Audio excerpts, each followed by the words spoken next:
Di mana sih nasionalismenya ini orang? Itu komentar saya ketika ada pejabat yang mengatakan bahwa nelayan Cina yang masuk ke wilayah zona ekonomi eksklusif Indonesia itu harus dibahas dengan santai. Santai matamu, bener deh. Sengaja saya memulai video ini dengan sebuah fakta tentang Natuna. Peristiwa Cina di Natuna yang ternyata diselesaikan oleh pejabat yang berpikir dengan cara pragmatis itu tidak tepat. Bagi banyak pengamat pertahanan Indonesia, hal ini membuktikan satu hal, bahwa Indonesia sudah termakan propaganda Cina, menjadi penakut, menjadi ayam sayur. Fakta lain yang mau saya berikan lagi adalah ketika Ibu Susi, mantan menteri yang saya beri julukan Menteri Spesialis Penegakan Kedaulatan Maritim dan Perikanan ini melakukan aksinya menenggelamkan kapal pencuri ikan, dia menegakkan kedaulatan dengan cara menenggelamkan banyak kapal Cina yang maling-maling tadi. Dan apa yang terjadi pada saat itu? Cina diam aja tuh. Oh lupa, ternyata nggak diam juga. Buktinya Bu Susi nggak kepake ya sekarang. Oke, kita lanjut. Bener deh, menurut saya Ibu Susi ini lebih NKRI dari Angkatan Laut Indonesia selama ini, dan itu fakta. Beliau lebih NKRI dari Menkosaurus yang mengurusi investasi Cina. Ibu Susi menenggelamkan lebih 200 kapal pencuri ikan di lautan Indonesia. Bahkan di Natuna yang 80%-nya dicuri bisa berdaulat lagi zaman Bu Susi menjabat. Efeknya kapal nelayan Indonesia kalau menangkap ikan di Natuna bisa panen raya terus. Ada fakta lain lagi. Bu Susi pernah mendapatkan pujian dari banyak negara karena tidak ada satupun angkatan laut di dunia ini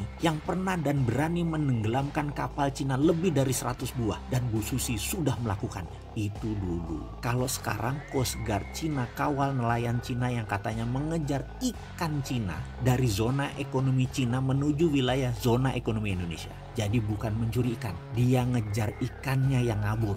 Oke, kita tanya terbalik deh. Kalau ikannya kita kejar sampai zona ekonomi Cina, masalahkah? Apa nggak nelayan kita dibom sama pasukan angkatan laut Cina? Lah kok dikasih masuk di sisi baliknya wilayah Indonesia oleh Cina? Emang kita takut? Takut apa, Pak? Oh iya, katanya dalam sidang kabinet waktu dulu itu, perilaku Bu Susi mendapatkan banyak kritikan dari negara Cina, kata seorang pejabat yang sering membela kepentingan Cina Tiongkok di Indonesia. Lalu dia menyarankan dari saat itu hingga saat ini untuk Laut Cina Selatan untuk dibiarkan, berikan saja Cina untuk memakainya. Seperti Tiongkok lakukan selama ratusan tahun sebagai traditional fishing groundnya Cina. Dilanjutkan katanya, dengan demikian Cina akan terus membantu Indonesia dari sisi lain, yaitu sisi keuangan dan modal investasi. Indonesia minta timbal balik dengan melakukan tawaran bahwa traditional fishing ground kita kasih ke Cina dan Indonesia dapat modal. Kita nggak dapat dukungan Cina kalau Indonesia ganggu Laut Cina Selatan ala Ibu Susi saat ini. Dalam hati saya selalu heran dengan komentar beliau yang terhormat ini. Sering saya komentar dalam hati, ini menteri apaan ya? Ini orang nggak NKRI banget. Tempe bener sih ini orang. Masa kedaulatan NKRI ditukar dengan materi secuil?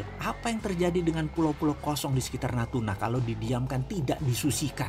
Yang sebentar lagi isinya nelayan Cina, lalu jadi Spratly jilid 2, lalu lepas seperti si Padan dan Ligitan. Ngasih Cina traditional fishing ground, langkai dulu mayat pejuang NKRI, Bung. Begini Komandan, di sekitar Natuna ribuan tahun juga sudah jadi traditional fishing ground bangsa Indonesia. Geblek aja dikasih Cina. Cina kasih duit memang selesai masalah. Duit Cina harus dibalikin kan? Sementara Natunanya hilang. Oke, sekali lagi, saya ini bukan pengkritik tanpa solusi. Saya minta video ini berkenan untuk diviralkan. Kita selesaikan once and for all masalah Cina, Natuna, dan Laut Cina Selatan. Mulai sekarang di seluruh buku pelajaran nasional ganti nama Laut Cina Selatan menjadi Laut Natuna Utara. Itu traditional fishing groundnya bangsa Indonesia. Saya minta Menteri Luar Negeri melobi PBB, melobi Mahkamah Internasional bahwa kami bangsa Indonesia dengan ini menyatakan wilayah utara kami bernama Laut Natuna Utara. Ini adalah branding yang mencabut akar masalah dengan pemahaman Laut Cina Selatan punya Cina.